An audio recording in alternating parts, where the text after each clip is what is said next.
Hello, hello. Hey there, I'm Nick. And I'm Abby, and welcome back to the Empowered by Empath podcast, a show 100% dedicated to empowering entrepreneurs to be bold, be confident, and believe in your ideas enough to actually create something out of them and unlock a life of freedom, travel, income, and options. All right, so this is already the last week of the first month of the new year, and statistics say that by this point, 64% of us have actually already dropped our New Year's resolutions. And to be honest, we're a part of that statistics too. Actually, I never made one. So exactly. So we're right there with you if you're at that point too. So we wanted to take today's episode to break down the psychology behind New Year's resolutions and give some tips on how, instead of embodying that mindset of new year, new you can shift to new year, continued you, and actually progress on your New Year's resolutions even more. So first, let's talk about what thought patterns and habits actually make you break New Year's resolutions in the first place. So the first one is procrastination. Let's talk about that one a little bit. Procrastination is probably one of my best friends, but becoming quickly an ex-friend at the same time. And when it comes to building a New Year's resolution, I mean, I procrastinate definitely in trying to figure out what it is that I would New Year's resolution. With resolute, yeah. And pretty much, if I haven't done it by now, I mean, I already know what I want to go for this year, especially within business and within music and just kind of a very blanketed, I guess, type of resolution, but nothing that's very detailed. So the procrastination on my end for things that haven't been spoken out are already in motion, which I guess leads to momentum. Yeah. Well, for me personally, when it comes to procrastinating, I have set out all my goals. I wrote them out on the 31st, but procrastinating for me means that I just haven't started really doing anything that would bring me towards making that resolution a habit. And one of them is like exercise, and I still haven't gotten started yet. And we'll get there, but that's just saying, like, everybody procrastinates, and it's okay if it's the first month of the year and you haven't gotten started yet, but let's start creating momentum because we still have the next 11 months to keep on going and actually create a habit and make things happen. It's not over, and you can continue on. But another thing that we wanted to bring up was the mindset that helps us break New Year's resolution is maybe setting unrealistic goals for yourself that isn't really accomplishable in the next year. So you end up breaking them because of that fact.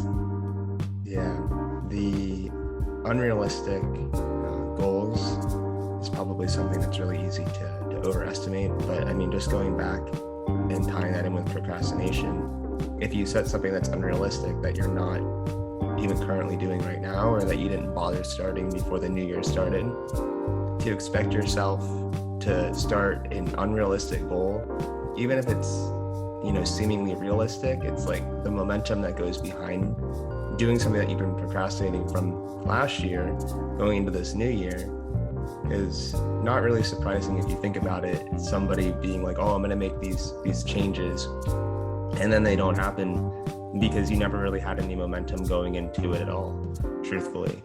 And so even talking about it in that light, I mean, procrastination and momentum can almost be parallel with each other, because in order to have momentum, you have to start.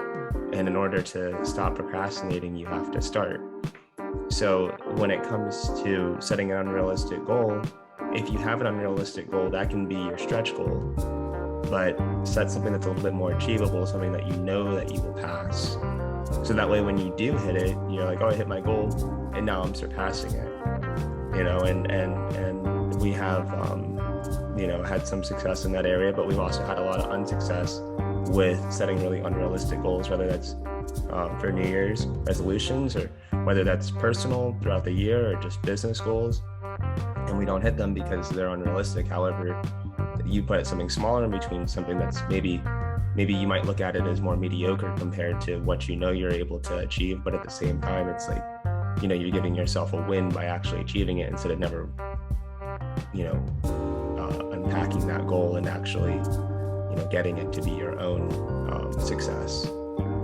Yeah, and I want to address something else too, because unrealistic goals can be something as simple as you're saying to yourself, I want to work out every single day starting on January 1st. Now, it's not a goal that you can't get to, like putting in 15 minutes a day, but maybe saying that right away in the beginning isn't where you should start. Maybe you should set some smaller steps in between that you can achieve, like I'm going to work out 2 times a week, and set those days that you're going to work out, and then set the next goal and maybe break it down into months for yourself. Just remember that there's multiple steps that go in between setting a big goal for yourself. And that can come income wise too, because one of the goals that we used to set for ourselves is we're going to make $1 million this year. And we hadn't even gotten to the point to where we had anything set up for ourselves to get ourselves to that point. And we didn't set those incremental goals for ourselves. So we kept missing our goals, and we would be very disappointed in ourselves at the end of the year. So setting that unrealistic goal for yourself, not only it makes it harder for you to achieve the goal, but it also breaks down your self-esteem and makes you think that you can't do it. So setting smaller steps in between will actually build your momentum. It'll build your confidence, and it'll help you achieve goals quicker, faster, and create more momentum for you to hit bigger goals in the future too. And one thing that attaches to that mindset of setting unrealistic goals is it leads you to burning out immediately in the beginning of the year. And that's extremely harmful for yourself too. Yeah, the fact of burning out, you know, can lead to you just losing faith within your own self, or with what you have going on in front of you, just because you allowed yourself to overwork. And overworking isn't, you know, the problem. The problem is you know, allowing yourself to be overworked and not coming back to the drawing table once, you know, you've reset, and to actually understand to take the time that, you know, you can have a rest day, you can have a down day. You know, they were talking about working out, when they were talking about, you know, doing work within your own personal or business life, or anything that requires energy coming from you. If you're allowing yourself to come back to the table after maybe you had a slip up or you took a break or overworking, what you're really allowing yourself to do is reflect during that time and then come back in with more momentum that you already laid down because you've already been working at something now. And just taking a minute, taking a personal day from it is not harmful. Yeah, definitely take the time to replenish yourself and be okay with maybe reassessing your goals because you had to replenish yourself for a little bit, and just be okay and comfortable with that happening so you can continue to move forward. Because the worst thing that you can do for yourself is throw the whole year out the window because you broke your resolution. And that's a mentality that a lot of people get trapped in, and they just think to themselves, like, maybe next year, and then let the whole entire year go to waste because they broke their resolution in the beginning of the year, which really doesn't make sense. It goes against what a resolution is for in the first place.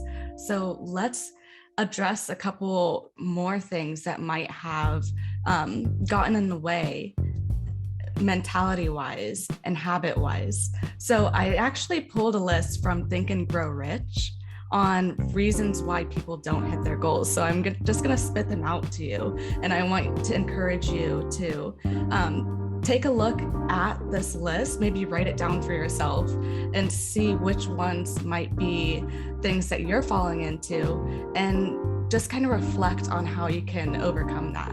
So the first one's failure to recognize what you want. There's procrastination and excuses. There's a lack of interest in getting the specialized knowledge that you need to actually achieve that goal.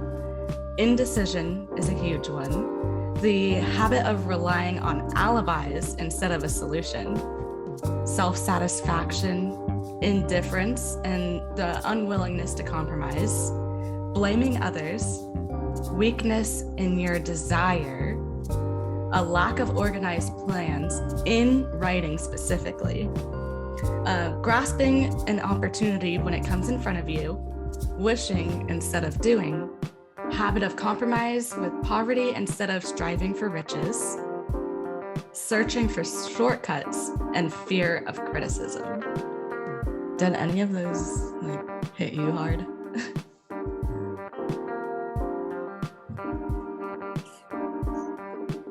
It would be a lie if I said no, but at the same time, to just pull one out, doesn't really seem.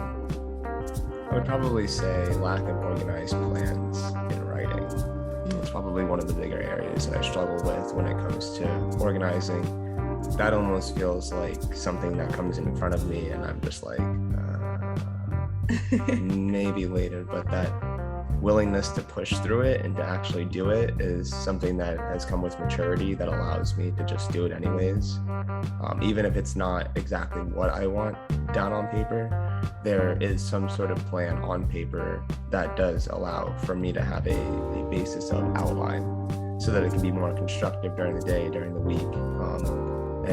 That I guess could be within itself a New Year's resolution, but at the same time, that is something that takes momentum and time to work up to, unlike yourself, which has an incredible habit at writing down plans, staying organized.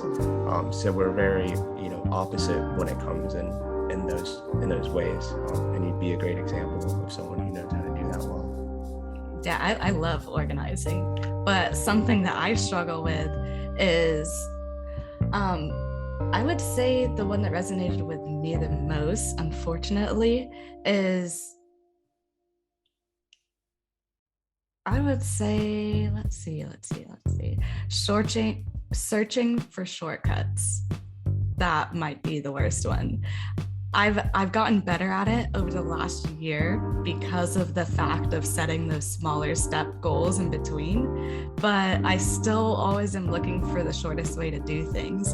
And it's a hard realization and a constant realization, I should say, that it takes time to make things happen. And you have to take those little annoying steps that get you to where you want to be. You can outsource some, but you still are going to end up doing things that are going to take a long time for you to get to success. So that's what I would say resonated with me the most. But yeah, as I said before, it takes some time to go back, listen to all the things that maybe might hold you back from hitting your resolutions and really address those with yourself. Because if you can get through all of those, then you'll definitely hit every single goal that comes your way. But to get more into this episode, we want to talk about actually shifting those little mindset things that we just talked about and moving towards something better for yourself. So we wanted to embrace this mindset of new year, continued you versus new year, new you, because we believe that you can take what you have developed over the last year and continue growth in a way that allowed you to succeed in your new resolutions throughout the whole year, because the first month really does not define the entirety of your year. So one of the things that we wanted to bring up is what I lightly addressed earlier, is setting monthly goals instead of just a yearly goal. Nick said you have a stretch goal, so put that down, but then break it down into steps and actually set it into monthly goals for yourself. Yeah, and that'll look much more attainable than it would be just to say this is going to happen within this year, but putting those steps in between each month. What's going to happen, even if you don't know what's going to happen per week, knowing what you want to achieve each month, 12 steps, or even, moving through January now into February, 11 steps, that'll take you from where you're at right now into 2023 to becoming the best version of yourself and what you want to create and give to the world and what you're capable of. But it definitely does take taking the time to stretch it out over time. It's definitely something I still do for myself as I tell you guys what I would like to see happen in my own personal plans and achieving those. But you wouldn't be able to manage your time, but you can manage you and how you use your time. And if you are doing that, you will get the best use out of it. And what I mean by that about managing time is, time moves regardless. We all have the same 24 hours in a day.